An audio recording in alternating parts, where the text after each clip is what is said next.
चंदा छुपिया ने आज गगनवा में करवा माई के पूजब भवनवा में करवा माई के पूजब भवनवा में। बेल चमेली के फूलवा ले आइब, बेल चमेली के फूलवा ले आइब, तो के आसन लगैबे अगनवा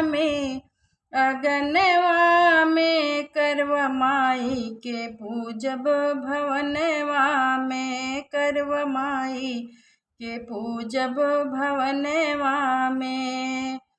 खीर पूड़ी के भोगवा लगाइब, खीर पूड़ी के भोगवा लगाइब, तो का आरती उतरबे अगनवा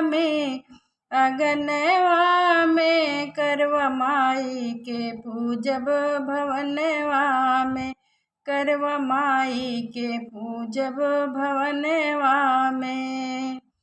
सत्संग हाथ जोड़ मांगब मगनवा, सत्संग हाथ जोड़ मांगब मगनवा, हाथ जोड़ी अमर रखिया सातो जन्मवा